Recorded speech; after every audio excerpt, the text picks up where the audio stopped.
Bienvenidos a Democracia Presente, Ahora y Siempre, nuevamente aquí en el estudio de TV Universidad, transitando estos 40 años de democracia. Y hoy estamos con una figura muy especial para nosotros, un amigo de la casa, Carlos Giordano. ¿Qué tal, Carlos? ¿Cómo andás? ¿Cómo te va, Camilo? Bueno, muchas gracias. No, por favor. Carlos, vos sos excombatiente de Malvinas y además también sos un hombre de la casa porque trabajás acá en esta universidad. Sos docente también en la Facultad de Periodismo. Y bueno, hacía tiempo que queríamos dialogar con vos para hacer tu resumen de estos 40 años de democracia. Y como para comenzar, estaría bueno que nos comentes, la Universidad Nacional de La Plata siempre ha tenido una respuesta política concreta con el reclamo de las Islas Malvinas, ¿no? ¿Qué opinión tenés de esta unión UNLP, excombatientes y esto que es de todos nosotros, ¿no? Sí, claro. Lo decís muy bien. La universidad lo tuvo aún en la Universidad de la Dictadura. En el 82, digamos, muchos de mis compañeros, no estaba yo acá, no estaba en la universidad en ese momento, pero muchos de mis compañeros eran estudiantes, los que terminaron yendo a Malvinas. Y a pesar de esa universidad que estaba en el marco de la dictadura y que el rector era un profesor radical que colaboró muy activamente con la dictadura.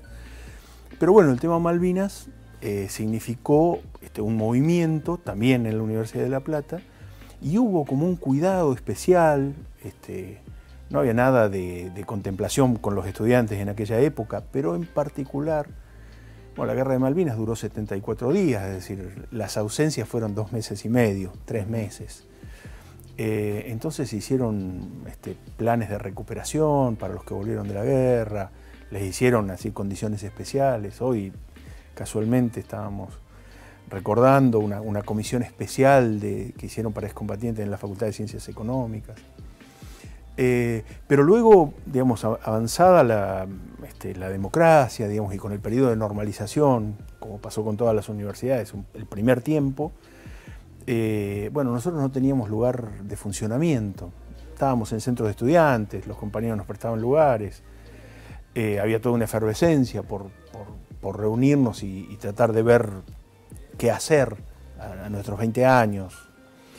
Y el por entonces rector normalizador, que era el ingeniero Pesac, le llega una donación de una casa, una herencia vacante que se llaman, y nos dio ese lugar para funcionar, que es donde todavía sigue funcionando el CECIM, la casa del Centro de Excombatientes, 21 esquina 40, que era la casa de Plinio, el zapatero, que era un zapatero del barrio, un tipo muy bien recordado por los vecinos, así que cuando llegamos tuvimos que pagar derecho de piso con los vecinos porque tuvimos que demostrar que éramos buenos herederos de la bondad de Plinio, ¿no?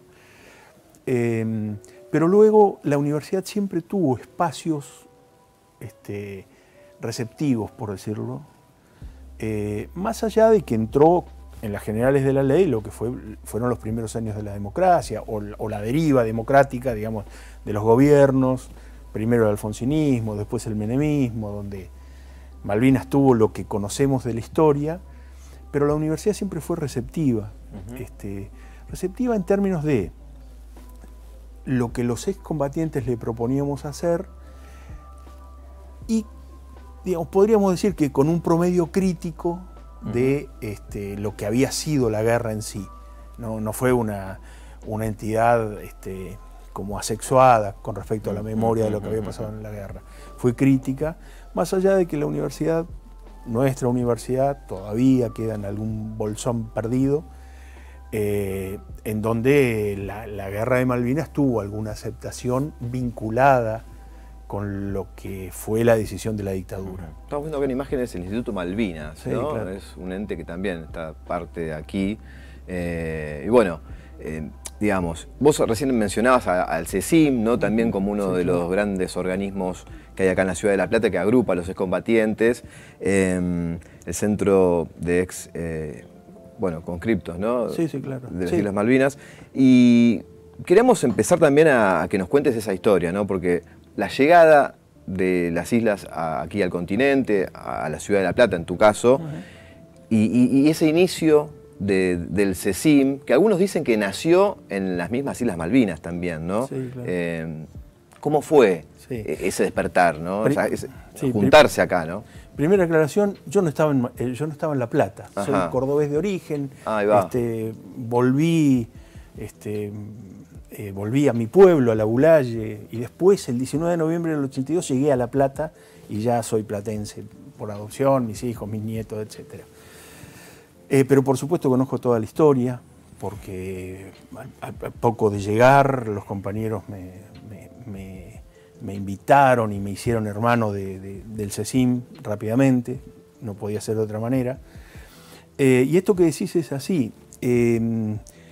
Hubo en particular dos excombatientes, Fernando Magno y Rodolfo Carrizo, que están activos. Rodolfo, soy el presidente del CECIM. Lo estamos viendo ahí en la imagen, ahí mirá. está el negro, claro. Esa foto es de 1985, Exacto. Una reunión del CECIM de aquella época. Ya en la casa de Plinio, Ajá. Donde Plinio tenía, eso cuando llegamos, cuando lo limpiamos, tenía zapatos hasta el techo y el triple de pulgas. Así que nos acordamos muy bien de ese lugar. Ahí va. ¿Hacías referencia a Carrizo y otro compañero más? Claro, sí. Y Fernando Magno, que fue el primer presidente del CECIM. Fernando no se conocieron en la guerra ni en la colimba. Fernando estuvo en un lugar, Rodolfo estuvo en otro, los dos en el Regimiento 7. Pero Fernando le dice a un compañero, una noche en el London, le dice, che, cuando volvamos algo vamos a tener que hacer, porque está brava la cosa y no vamos a salir indemnes o algo así, ¿no? Y nos vamos a tener que juntar, digamos, ahí hay un inicio. Y Rodolfo, Rodolfo era un colimba viejo, digamos, eran los que tenían prórroga universitaria, entonces tenía más años que nosotros. En ese momento el servicio militar obligatorio se podía hacer con prórroga universitaria, vos eras estudiante, entonces hasta que te recibías, o hasta los 28 años creo, te daban prórroga, pero después lo tenías que hacer. Rodolfo era uno de ellos. Rodolfo tenía una vida militante, él era un militante político ya en los años 70, finales de los 70. Bueno, tenía otra conciencia también, y Rodolfo también, por la suya, una noche, sus compañeros recuerdan que dijo, y vamos a tener que hacer un centro de combatientes, dice, porque va a estar brava la cosa. Esas dos referencias que lo han hecho muchísimos, lo han contado muchísimos compañeros, ellos también, pero muchísimos compañeros que lo escucharon. Bueno, es el germen del CECIM, porque al poco tiempo, bueno, la ciudad de La Plata fue una ciudad, como en tantos otros episodios de la historia argentina, muy protagonista de las víctimas de las acciones de la dictadura, ¿no? Y la guerra de Malvinas, teniendo acá el Regimiento 7, la 10ª Brigada, bueno, tuvo a muchos hijos y vecinos en la guerra, muchos de los caídos, bueno, eso fue muy impactante. Todos llegamos a un país que estaba en dictadura. Es decir, el 14 de junio termina la guerra, los compañeros acá llegan hasta el 9 de julio aproximadamente del 82, y las elecciones son el 30 de octubre del 83, un año y medio después. Entonces, lo que vino después, que fue el periodo de desmalvinización, si querés que así lo llamamos, sacar el tema Malvinas de la centralidad política, durante la dictadura fue obviamente mucho más profundizado. La dictadura no dejó nunca de hacer terrorismo de Estado, y mucho más con Malvinas y con lo que se había despertado por Malvinas, más allá de lo que la dictadura quería hacer, pero había una conciencia latinoamericanista, un empuje, aunque sea un espíritu antiimperialista o anticolonialista al menos. Bueno, ese primer tiempo fue salvaje.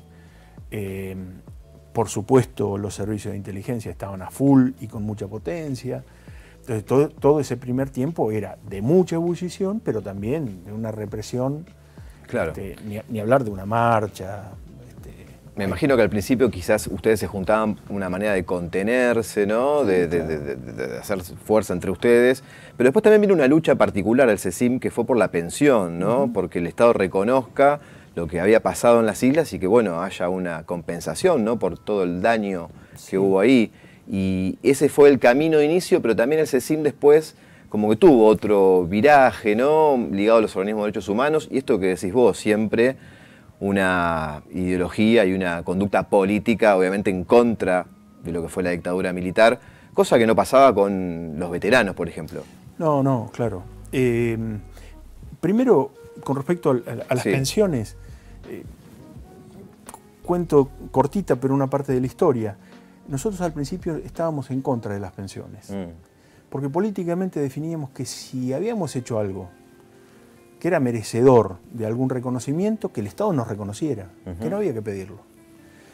Hasta que unos compañeros, con mucha conciencia de clase, con mucha claridad, nos dijeron, che, está bien lo que dicen, pero hay tipos que se están cagando de hambre. Y ahí arriamos un poco nuestra soberbia y nuestro análisis político, y fuimos por las pensiones, digamos, y yo diría que se las arrancamos a esa sociedad política que tenía que decidir, diputados y senadores, donde las respuestas eran, y es caro, van a desbalancear el Estado. Claro. Nos dieron una pensión al principio que era de pobres, menores e indigentes, y después lográbamos una pensión honorífica que se reconociera que había una guerra, por ejemplo. Claro. Pero bueno, eso fue... Y eran las generales de la ley para cualquier organización y para cualquier víctima. Es decir, y lo otro era, bueno, qué hacer con la memoria que nosotros teníamos de lo que había pasado en Malvinas. Y las respuestas que del Estado no se daban o se daban porque había expresiones sobre Malvinas. Y nosotros lo que decíamos es, primero eso no pasó, che, perdimos. Y no perdimos porque nosotros éramos los chicos de la guerra. Perdimos porque estuvo mal planificado, porque el otro era la OTAN, no era el enemigo, como empezaron a decir rápidamente para callar la efervescencia y recomponer los lazos occidentales, cristianos y blancos. Y en esta conducta política, Carlos, también ya entrado en democracia, ¿no? Hay una foto del año 87, creo que es, una marcha que realiza el CECIM en contra de los Carapintadas, de lo que fue el levantamiento y bueno, la defensa también de la democracia. Digo, más allá de lo que pasó en Malvinas, la dictadura militar, hubo una conducta, una línea política. Ahí estamos viendo la foto, mirá. Sí. Año 87, desde La Plata a Capital Federal, creo que fue. Sí, esa es la... Estamos haciendo la bajada, atrás de la foto está el obelisco. Ahí va. Estamos haciendo la bajada ahí nos sacan una marcha... Sí, no es una marcha malvinera, de fechas malvineras. En ese momento había habido mucha ofensiva de los Carapintadas y había habido, en particular, hay unos carteles por ahí que no se ven puntualmente en esta foto, pero están. Había muchas amenazas de bombas y se habían encontrado y desactivado muchas bombas. Colegios primarios, ¿no? Claro, en colegios primarios, en sedes de partidos políticos. Bueno, y nosotros dijimos, tenemos que salir nosotros, porque los que lo están haciendo eran los que hacía poco les habían dicho que se habían levantado sediciosamente contra el gobierno, pero el presidente en el balcón había dicho, algunos de ellos son héroes de Malvinas. Y dijimos, no, muchachos, está todo bien. Este es un gobierno democrático, este está elegido, muchos lo habían votado, etcétera, etcétera, pero hay un límite. Héroes de Malvinas, primero son los caídos. Y segundo, si hay alguno que estuvo muy bien en la guerra, haciendo lo que tenía que hacer y todo lo demás, está muy mal que se levante contra el orden democrático, que era lo que estaban haciendo, y queriendo imponer, y aparte, usando esa careta de héroes de Malvinas, lo que querían era la obediencia de vida y el punto final. No querían que le dijeran, che, en Malvinas no pasó nada. No, querían otra cosa. Bueno, ahí salimos. Esa marcha fue una marcha muy significativa para nosotros, porque, bueno, eso, como vos decís, nos consolidó en una línea, ¿no? Una línea que que evidentemente ya no era solamente el recuerdo de la guerra. Tenía un presente muy, muy acuciante y nos tenía como, bueno, era una responsabilidad que teníamos que tomar. Tal cual. Éramos más o menos jóvenes, algunos militaban o militábamos, otros no. Otros nos juntábamos a comer, a curarnos un poco las heridas que todavía quedaban, a mostrarnos los hijos. Pero no, ahí hubo una demanda y a mí, siempre lo digo, digamos, la claridad de la dirigencia de los compañeros del CECIM, en la cual yo soy recipendario de eso, digamos, y la admiro, porque fue una claridad muy, muy ubicua, muy equilibrada y muy consecuente. Digamos, estos compañeros que soñaban en el London o dijeron tenemos que hacer algo porque me parece que el Estado no lo va a hacer o va a hacer otra cosa, son los que hoy están en Tierra del Fuego pidiendo que la jueza nos deje ver el expediente por las torturas a los compañeros hace 41 años, ¿no? Ahora vamos a retomar el tema ese porque es muy importante y tiene mucho que ver con el presente, ¿no? Pero también me gustaría marcar otro hito que tuvo el CECIM en esto de ver cómo mantiene esa línea política, ¿no?, en contra de los carapintadas, defendiendo la democracia, y también de alguna manera tomando los métodos de lucha de la agrupación Hijos. Recuerdo, y ahora vamos a ver también una imagen, del escrache a Galtieri del año 2002, que también fue un hito, digo, sumarse a esa metodología de lucha, de ir a la casa de este tipo, a justamente pedir que sea puesto en prisión, como corresponde, ¿no? Ahí está Agustín Magno, ahí están nuestros hijos, Laurentina Alonso. Sí. Bueno, efectivamente, cuando la impunidad crecía, porque Galtieri estaba, digamos, con los indultos de Menem, el primer indulto, hay 3 indultos, que se conocieron el mismo día, pero son 3 decretos. El primer decreto es a la Junta de Malvinas, es a Galtieri, Anaya y Lamidoso. Tan significativo fue. Es un indulto que es a ellos, bueno, no había ahí a los comandantes montoneros ni a otros civiles. Fue un indulto dedicado a estos 3. Galtieri tenía prisión domiciliaria por lo que había hecho en el segundo cuerpo de ejército. Él estuvo en Rosario, era el comandante, era el Ramón Camps de Rosario, era un carnicero, un tipo que participaba de las sesiones de tortura.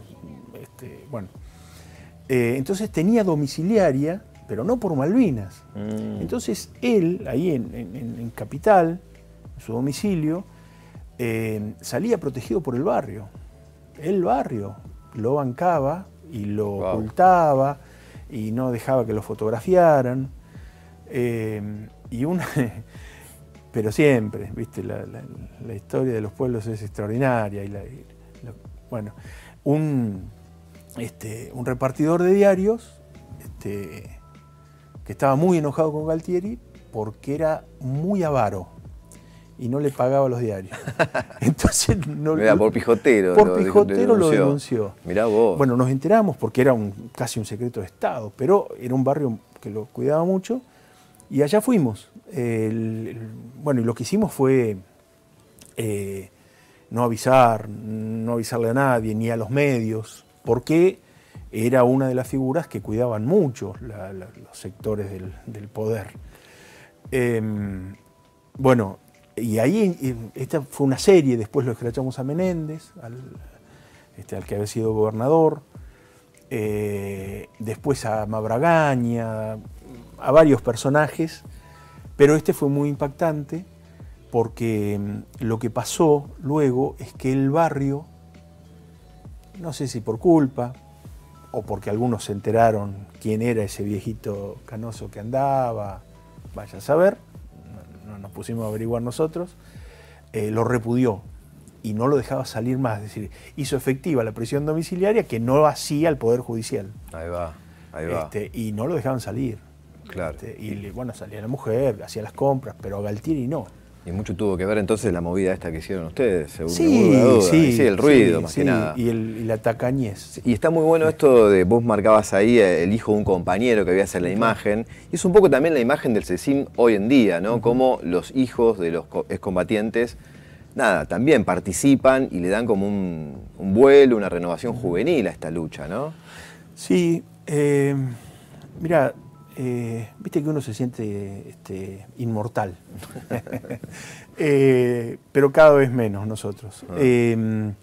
Y nuestros hijos son nuestros hijos y nosotros somos amigos entre los excombatientes, nos hemos hecho amigos, compartimos, ellos han nacido casi juntos, generacionalmente están muy cerca.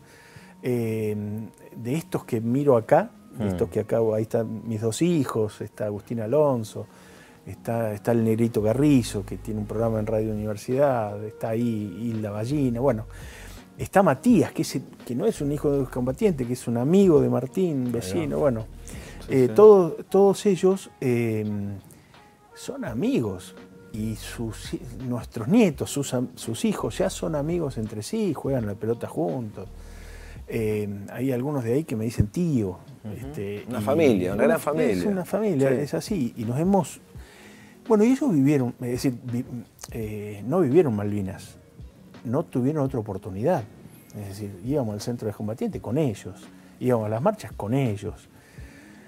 Y bueno, y Malvinas no es una mochila como ninguna de las otras, pero Malvinas no es una mochila cómoda.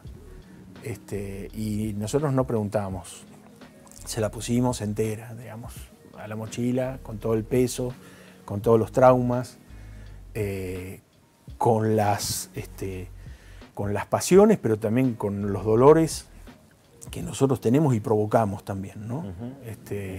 Se las pasamos enteras. Y hace unos años, promedio entre este presente y esa foto, nosotros con otros compañeros, yo le digo, che, nuestros hijos ya tienen la edad de nosotros cuando fuimos a la guerra. Y debiéramos preguntarle, ¿no? ¿Qué quieren hacer con Malvinas? Porque a lo mejor los tenemos un poco cansados, o a lo mejor el sentido que nosotros le damos a la historia, ellos quieren darle otra impronta. Bueno, y ahí eso, a raíz de esa pregunta y ese debate que tuvimos, que eran debates tomando vino,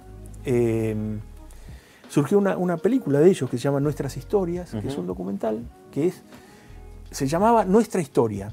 Y ellos, estos chicos, dijeron, no, pero no es nuestra historia, no es una sola, son nuestras historias, ¿no? Y ahí dijeron, es un documental, yo siempre lo recomiendo porque es un documental en donde no salimos bien parados, nosotros como viejos. Es decir, como militantes sí, nos respetan mucho, qué sé yo, pero en otras cosas dicen cosas muy ciertas, muy veraces, muy sanas, en todo caso, para la historia de ellos, también para nosotros, Pero, bueno, y hay algunos que la toman digamos, en diferentes roles. El programa que está en Radio Universidad, hace muchísimos años, lo iniciamos con Chiquito Zarzoso y con Mario Volpe. En ese momento en la conducción de Radio Universidad le metimos mucha presión, muchísima presión, y nos habían dado en la FM a las 7 de la mañana los sábados. No, los mataron. Duro, durísimo. Durísimo. Estábamos un poco castigados. Lo interesante era que después de nosotros venía otro castigado que era Tom Lupo. Que era un genio. Fue un genio. Sí. Era un genio. Y que era, bueno, lo que en algunos casos nos hacía ir, nos levantábamos a las 5 para producirlo, bueno. Y nos escuchaban los amigos. Ese programa nunca dejamos de tenerlo. Pero un día no teníamos más ganas. Y un compañero dijo, yo voy, un compañero hijo, un pibe, yo voy, yo me hago cargo. Son los que están a cargo ahora. Ahí va, el recambio. Sí, un recambio, pero asumido naturalmente por ellos, ¿no? Sí. Y hay algunos que van, que vienen. Mis hijos en una época estuvieron muy activos, ahora, bueno, se corrieron un poco, pero los siguen llamando de los medios y ellos van y asumen su voz, y tienen vínculos. Hay veces, viste, que la historia de las organizaciones hacen que, por más que de afuera te ven igual, uno tenga roces con algún compañero y distinciones. Y ellos son amigos, por más que nosotros nos hayamos peleado con el viejo, ¿viste? Y van a ser los encargados de contar esta historia en un futuro, sin ningún lugar a dudas, ¿no? Sí. Y también cómo ha cambiado, ¿no? Contar la historia de Malvinas a lo largo del tiempo, en estos últimos 10, 15 años, es otra la manera de contarlo. Bueno, sí, claro. Volveremos a Malvinas de la mano de América Latina, digamos, cómo también se están en el medio de este camino involucrando otros gobiernos del continente, en el apoyo por la recuperación de las islas, ¿no? Y en lo tuyo particularmente, bueno, es combatiente, docente de la universidad y también funcionario de esta UNLP. ¿Cómo se conjugan todos esos roles? Dame un segundo. Sí. Volver a Malvinas de la mano de América Latina fue una consigna del año 85, de esa foto que veías ahí. Porque nosotros sentíamos que había pasado algo en América Latina y que no era posible pensarlo si no era un conflicto de solución regional. Después vinieron Néstor, Cristina, Hugo Chávez, tomaron parte de lo que Fidel proponía, Evo, etc. Y efectivamente empezó otro movimiento desde los estados, y hoy ese volveremos no es solamente una consigna, sino es una vía. Sí. Bueno, mi historia personal es así. Mi familia es una familia, mi papá mecánico de camiones, mi vieja ama de casa, en La Bulaya, un pueblo de Córdoba. Cuando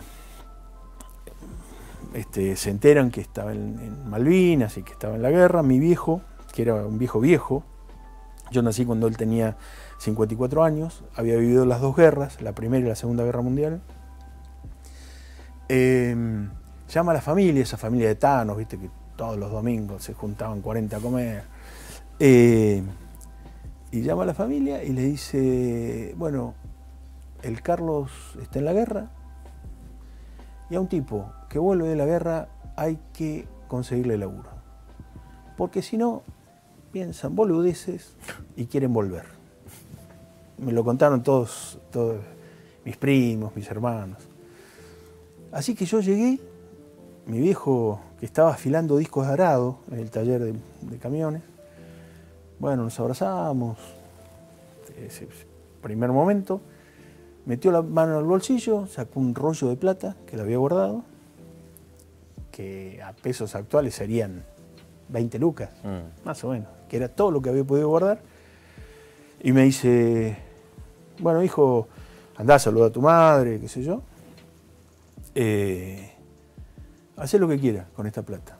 Cuando se termine, volvé, que tenés un laburo en La Plata. Ahí va. Bueno, yo lo que quería era jugar a la pelota, tener novia, tomar unos vinos.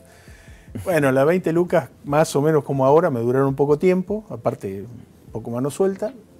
Volví a la semana y mi hermana era una investigadora de la Universidad de La Plata, ya falleció, del INIFTA, un instituto de físico-química teórica y aplicada, y tenía un laburo para mí, y me vine a laburar. Ahí va.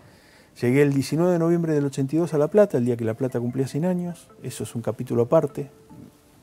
Ese día yo me enteré que existía una organización que se llamaba Madre de Plaza de Mayo. Yo no sabía nada. Mi secundaria había sido en la dictadura y en un pueblo. Bueno, ese día cuando las madres, esa anécdota que ponen en el cartel, creo que era juicio y castigo a los culpables, lo cuelgan de los globos y lo sacan cuando enciende ATC las cámaras del desfile del 19. Ajá, en Plaza Moreno. En Plaza Moreno, y las madres compran los globos, lo atan al cartel y sale. Yo le decía a mi cuñado, que era el que me había traído, marido de mi hermana, ¿qué es eso? Y me decía, callate, por favor, callate. Estábamos ahí medio en el palco. Sí. Bueno. Y desde ese momento te quedaste acá en la ciudad de La Plata. Y me quedé el 20 de diciembre, decir, un mes después cerraban las inscripciones en la universidad. Yo no tenía ninguna vocación, había estudiado matemática, había empezado a estudiar matemática en Córdoba, pero no tenía más ganas de nada. Me gustaba escribir. Entonces, y no tenía ni idea de la universidad, no era un platense que tiene todo un background. Me subo al 214 y le pregunto al chofer, tenía las dos direcciones, 6:48 y 44:8 y 9, periodismo, letras y periodismo. Y cerraba, a las 2 de la tarde cerraba la inscripción. Le pregunto al chofer, ¿qué me queda más cerca? Y bajate en Plaza Italia. Bueno, y ahí estudié periodismo. Te fuiste a periodismo, ahí va. Esa es la historia, el origen de por qué la Facultad de Periodismo. Exactamente. Ahí va. Y bueno, y ahí Sí. me quedé, hice mi carrera, fui muy acompañado por muchísimos, yo creo que por todos, por muchísimos compañeros, pero por ejemplo los no docentes fueron extraordinarios en apoyarme, en bancarme. Yo después aprendí a estudiar, después aprendí otras cosas, pero al principio me ayudaron mucho. Si no hubiese sido así, no Carlos, sé si estamos contando la historia. Lamentablemente nos quedamos sin tiempo, nos encantaría seguir charlando porque tenés una historia muy rica y mucho para contar, pero bueno, es así, tenemos 30 minutos nomás, así que encantado, gracias. agradecidísimo por estar acá. No, muchísimas gracias, Ahí va. de verdad.